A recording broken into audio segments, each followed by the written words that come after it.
Hey, what's good, man? This is Jerry from the Hype Magazine. We're here at Oh, Father. Father Studios at the University of Kansas. We are with Associate Professor Kevin Willmott.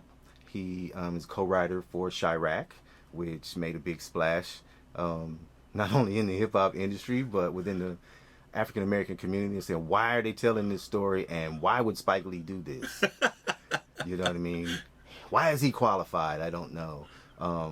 He's an amazing gentleman, from the history, from what I've seen. And then he's got a new joint out that he just put together himself called Destination Planet Negro.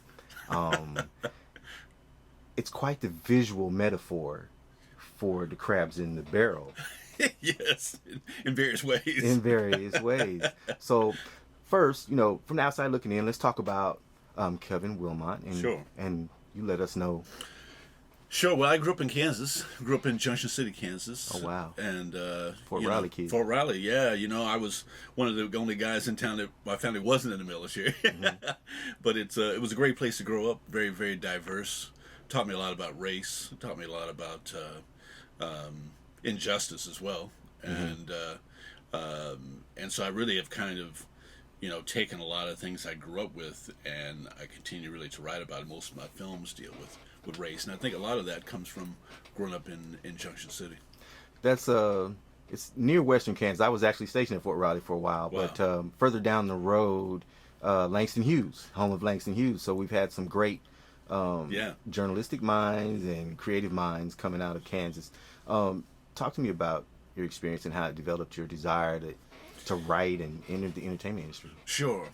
Well, I think always wanted to make movies, write movies, act in movies, whatever. And grew up going to the movies all the time. We went to movies every weekend. It was a great time to grow up in the 70s because, went to the blaxploitation films, Superfly. Blackula, Superfly, yeah. JD's Revenge.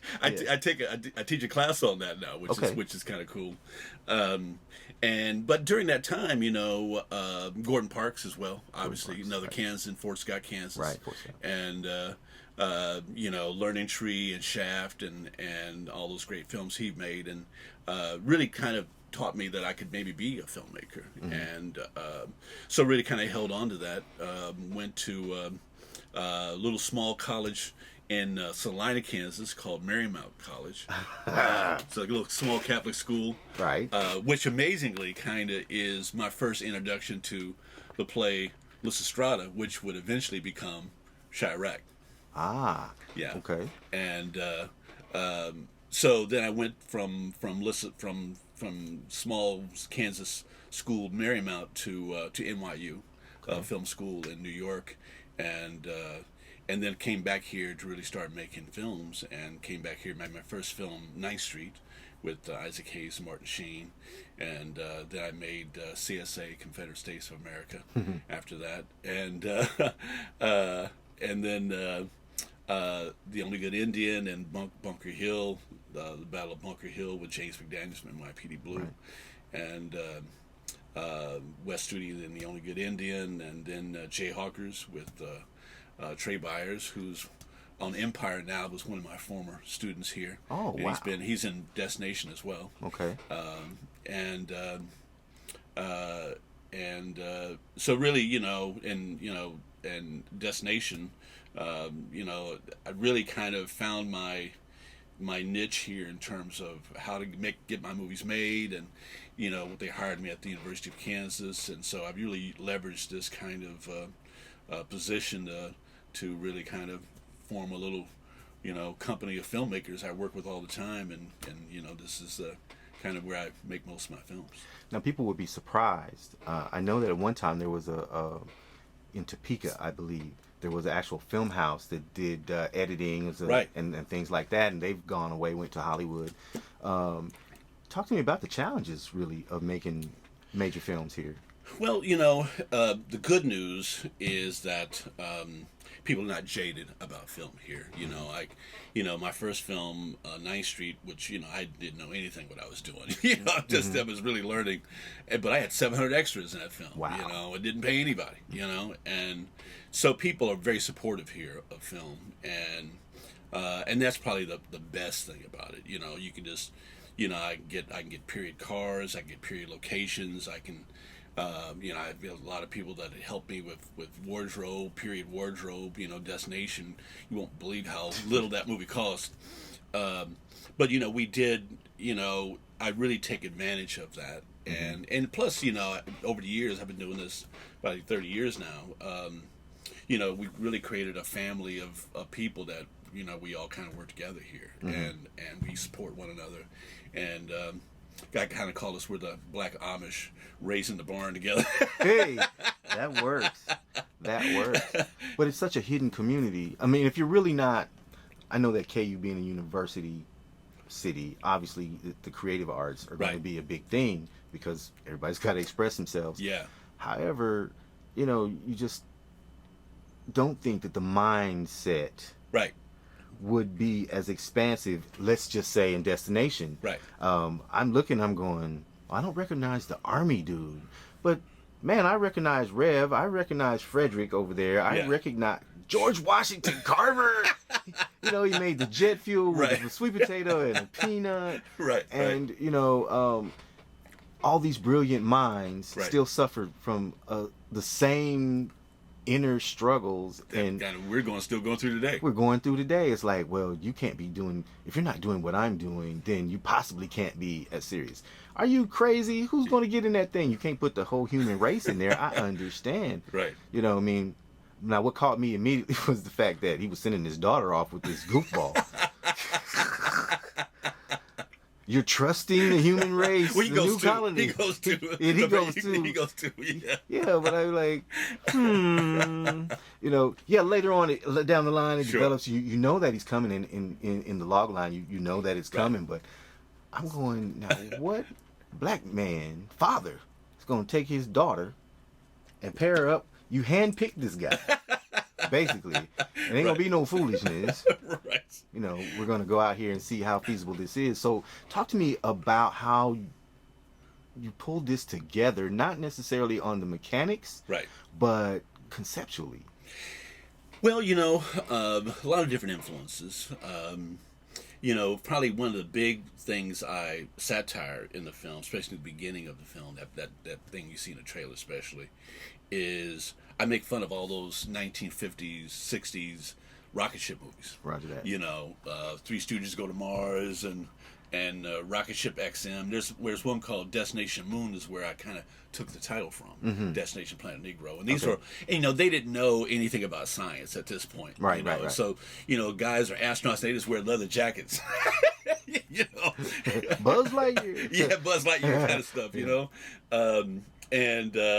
So I'm kind of make fun of that, and that allowed me to kind of satire those early rocket ship movies, but also kind of, you know, it sets it in the period of when, you know, the 1939, which is for me the kind of a key year because, you know, it's before World War II, and it's, you know, right when African Americans are really ready to, you know, they're poised to really start to fight for their rights. You know, I mean, it doesn't really kick in until after World War II, but you know, people are really starting to get that fever. You know, and so that whole thing of how they bring all these black leaders together to debate whether or not what we should do to fix the Negro problem. Right, the Negro problem. The Negro problem, you know, is. And the thing I kind of lay out in that first early scene is that you hear all the different, you know, choices that were there. You know, maybe we can go to Europe, and maybe we can go back to Africa. Maybe, you know, we should just stay here and take it. You know, and accommodation and all these different choices that were there, and then you get the crazy choice, which is where we have the fun. It's like, no, let's go to Mars. Let's go to Mars. I knew this was a communist plot. The Red Planet. The Red Planet. You know. So you know, and it also shows how desperate we were to solve the problem at that time. Right. You know, the desperation that black people had back then. it seemed like a great metaphor for that. Yes. That we were really, we tried all these different. We tried just about everything there was except going to Mars. Right. If we could have had the ability, we probably would have done that too. Mm-hmm. But and then time traveling and ending up here today, it allowed me to really then examine how far we've come and how far we still need to go. Right, and that was mentioned throughout the movie. Well, they're not killing us like they used to. Right. Yeah, whatever. As you come to present day, and we're talking about Sandra Bland and the edited film of her, basic abduction That's right. and then subsequent murder. In my opinion, this No is doubt. not the Hype magazine opinion. This is me. Sure. No doubt. No doubt. But I think that the greatest setup line was at the opening. We can't live with these people. Yeah. Yeah, we can't live with them. And that was, I kind of feel that, when you look at the situation at that time, that could have easily been the conclusion that a lot of many of the leaders at that time, would have come to, Mm-hmm. and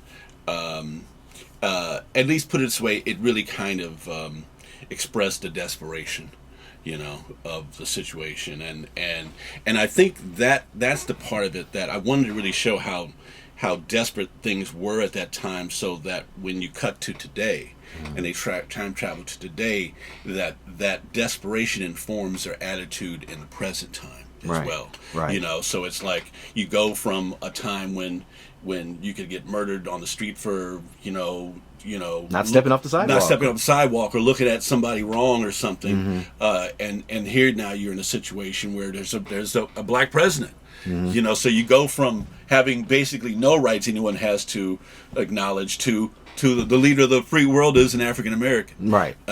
And so what the hell is going on here? And so it part of it comes from the fact that my father was 60 when I was born. He was born in 1898. Wow. And so when President Obama was elected, I thought a lot about what my parents would have said, if they had been living, and because we grew up as kids. I think most black people grew up kind of saying there'll never be a black president, and if they did, they shoot him the next day. That was always the joke. They're saying it about Trump. Yeah, and so the fact that happened, and that it was able to be achieved, and then of course when Obama was elected, there was the whole, it's racism has gone away, and we're in a post-racial society, and so the film really tries to address that as well. Is that on the surface things look like we've achieved a great deal, but then when you look a little closer,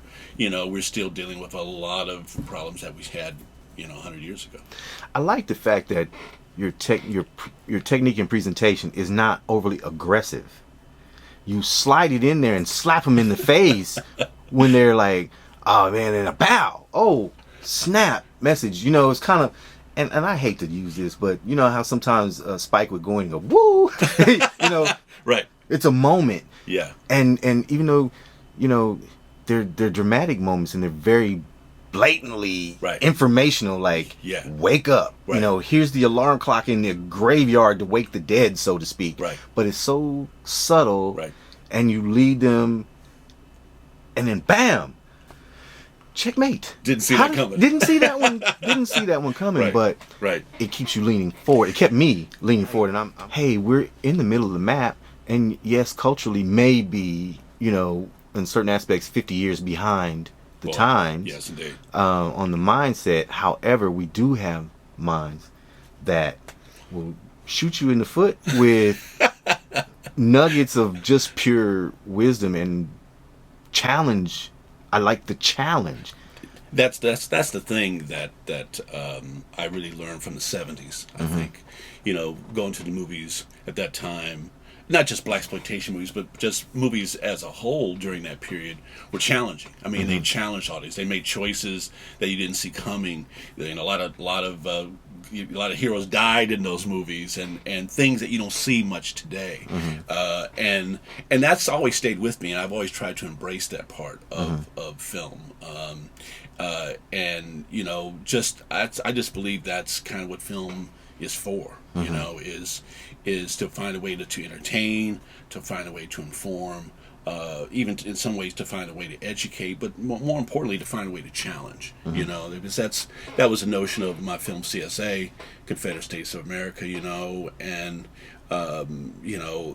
to always try to make people uncomfortable in a good way, in a way that makes them go to places they don't really want to go, or they don't know how to go there. One of the big problems in American life, I think, is that we don't know how to go there. And entertainment, movies in particular, have always been a way to find an avenue for that. And so I've always tried to find, my stories have always been of that nature for the most part.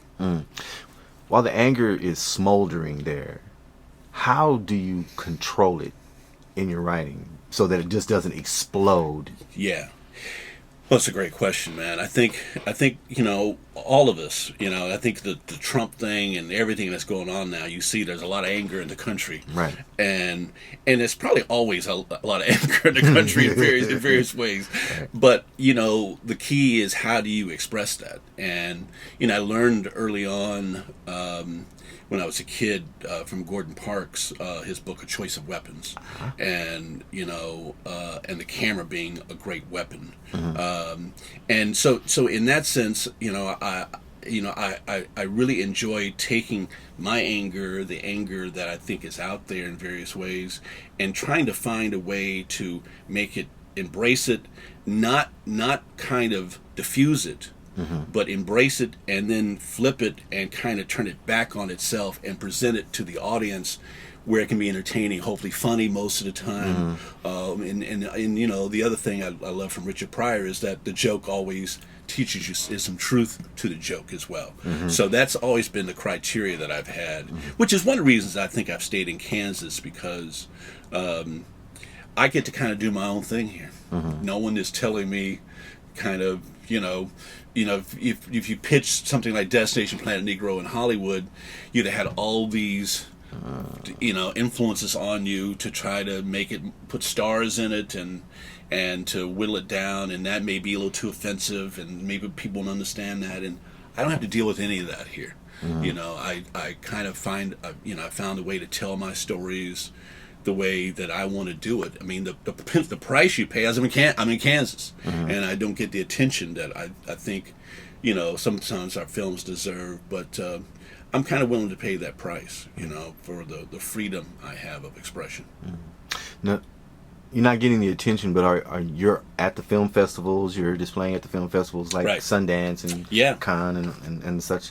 Okay. I was looking, I'm like, I get the entire Sundance roster, and it was missing.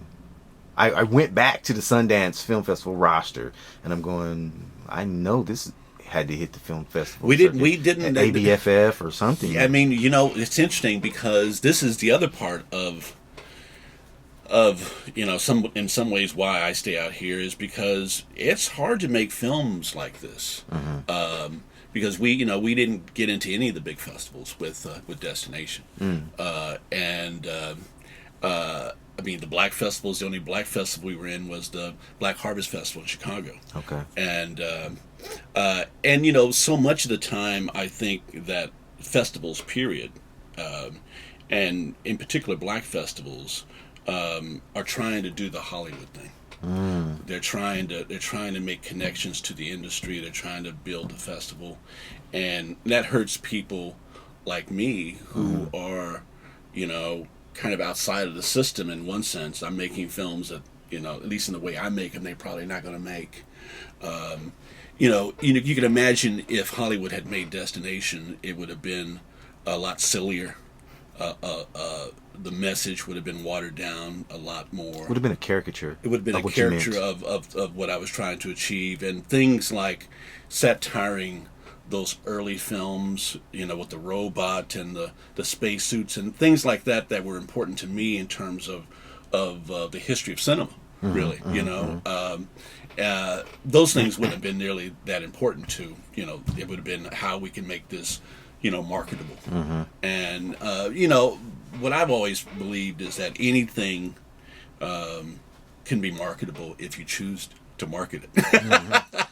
Yeah, that's what I think. I mean, they sell talking horse movies, they sell talking pig movies. I mean, you can, if you choose to put the money behind it and the effort. The problem is that, I think most independent filmmakers will say the more different your film is, the harder it is to market it for them, because they're not willing to kind of step out of the typical marketing kind of campaign. Okay. And that's one of the reasons you see the same movie over and over and over again. Constantly. All right, we'll be right back. More Professor Kevin Willmott. State of urban. Well, I think for me, getting to work with Spike on Chiraq was, I learned a lot from that experience in various ways. I think, Spike, I've known Spike since I made CSA, Confederate States of America, and he presented that film, and actually he read the screenplay. At that time, it was called "Gotta Give It Up," Mm-hmm. I took the play Lysistrata, which is written in 411 BC, and was able to modernize it into keeping the verse, which I felt had a lot of connections to African American, the way we tell stories Right. in terms of verse and rap and spoken word and all those hip things, and Spike dug it from the very beginning. It took us a long time to get it made, and when we embraced the problem in Chicago, I think one of the things that is the challenge to the urban audience now, and to, in some ways, maybe even urban media in some ways, is that we're a victim of what I think Hollywood does all the time, which is, you see the same movie all the time now, Mm-hmm. and you don't see anything that is all that different, and Chiraq is different, and Chiraq, we went back to Lysistrata, and to know Lysistrata, you've got to have read some plays, and you've got to have understand ancient Greek plays, so there's a thing where that comes from, that for me growing up, I always loved having films challenge me about things I maybe didn't know, because then after I saw the film, I would go back and find out those things I didn't know. And but I think because of the way things have been in the last 20 years, seeing the same movie all the time, people aren't even accustomed to being challenged in ways that they don't quite understand anymore. And and so what happens, and especially hip people, which is really kind of the most disappointing thing out there right now, is that hip people can, and it's kind of, unfortunately, Donald Trump has taken this political correct thing, and he's kind of ruined it in a lot of ways, because there is a problem with political correctness, but it's not the way he expresses it. Oh my God. And the political correct problem, I think, is that sometimes what I see is that we divorce the context of things from the bigger picture of what a story is about. Mm-hmm. And so, people say, well, you couldn't make Blazing Saddles today. And I'm going like, why not? When you see it on TV, the N-word is always removed. Mm-hmm. And you're going like, it's about the Old West. We had just been freed as slaves. The historical context of this is that the N-word is being thrown out all over the place. Mm-hmm. And so are you saying that Richard Pryor, who wrote the screenplay, are you saying that, and Mel Brooks, are you saying, are they racist? And no, of course they're not racist. Mm-hmm. They're telling you something that in the context of everything being nice today Mm-hmm. is a little uncomfortable. Right. And that was always the point, was to make you a little uncomfortable, using the Old West as the vehicle to kind of talk about what's going on today. Right. And the same thing we try to do in Chiraq. The same thing we tried to do in Destination Planet Negro, and CSA, Confederate States of America, and it comes from a long tradition, of movies. Dr. Strangelove. Oh, you wow. you can't get any more serious than nuclear war and ending the planet. You can't, but you take that thing that is not funny, and you show the absurdity of it, and you show the absurdity of it through the jokes and they're not really jokes. They are kind of insights into the absurdity of it that are funny, that are humorous. And so, that's the whole approach and more and more people don't see that. The only satire they see is, Saturday Night Live or The Daily Show, which when you think about that, those shows, it show you the news clip first, and then they give you the joke. So everybody understands the full context of the joke. But a movie does not have that luxury. So the audience is expected to come to the cinema with some understanding themselves. And so, Dr. Strangelove comes out of the Cuban Missile Crisis was just happening, and people were very much thinking about that. Chicago, it's a war zone in Chicago right now, and people are dying by the droves there, and it's a horrible, insane thing. And you can divorce what Lysistrata is trying to do to stop the killing from the film if you just want to focus on the fact that it's a sex strike, and you want to divorce that from what she's trying to achieve, then maybe you don't get the big picture. And that's the problem with things today, is that we've kind of regressed, I think, in a little bit. And we've regressed in that sense that we are in trying to be nice to everyone. We want to spoof things now, but we don't want to be challenged by things now. And so that's and I think we've seen a lot of spoofs in the last 20 years, most of them kind of silly and pointless and meaningless, and then you do something that is connected to the reality of things, and then people want to be offended.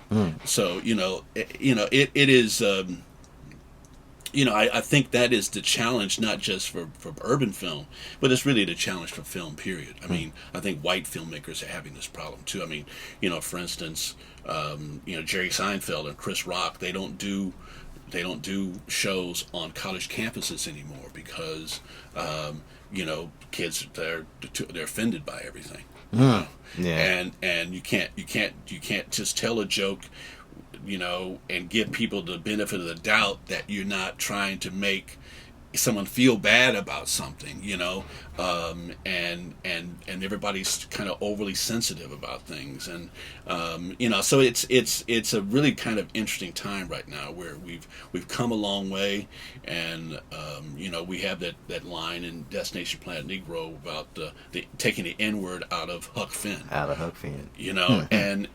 And because there are black kids in these schools that don't want to see white kids read that line, because then the white kid makes them feel weird when they read that line, and then white kids don't want to read that line because they're afraid of offending their black classmate. And so but that's the history of American life. And either we kind of embrace that history and learn how to own it, or it ends up working against us, where we have to kind of lie to each other about what happened to us and how we got here and all of that to make everybody feel better. So we end up having to lie to everybody about how we got here, and that ends up kind of coming out in other negative ways, a la Donald Trump. You made a point about taking a glaring problem and associating with history. And so, in your opinion, for Destination and for Chiraq, what was that Cleavon Little moment in each of those? Well, yeah, for me, I really, in Destination, I really love. There's a lot of moments I really love. I mean, the concept of that film allowed me to do so many things that I kind of wanted to do. But I think the conversation about the N word with the rappers was one of my favorite moments because when people say nigga, when black people say nigga to each other, it's important to remember when Richard Pryor was doing that, and when it kind of entered the pop culture vernacular, that was just within the black community. Right. The white people weren't in that conversation, and they weren't in the room. I mean, that nigga's crazy. That was just a black album. Banging album. Yeah, there was a few white people on the periphery that Right. had access to that, but for the most part, that was just something within the black community. Right. And black people called each other nigga, because that was just within the segregated world that we lived in for the most part. Right. And even after segregation ended, we were still segregated. Right. Right. And so when the fact that the way it's used today, and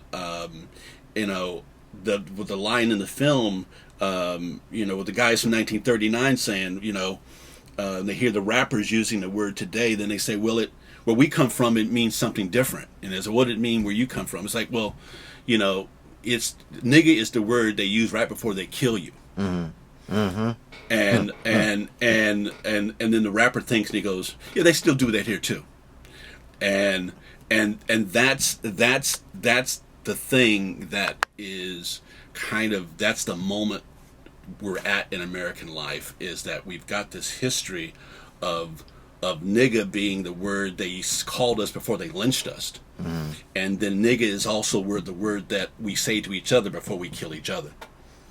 And so that's where Chiraq and Destination kind of meet in that sense, is that, you've got to, and you know what I'm talking about, you've got to kind of make people a thing before you can enact violence against them.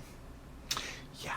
And that's kind of the way, that's what we're doing to each other in the neighborhoods. That's what we're doing to each other in Chicago and Kansas City, all the different cities around the country where we're seeing, huge numbers of black young people, especially black young men, dying, and that word is usually the word they say among each other that makes it okay to commit violence against each other. And but it's separated from the racism of lynching that originated that word.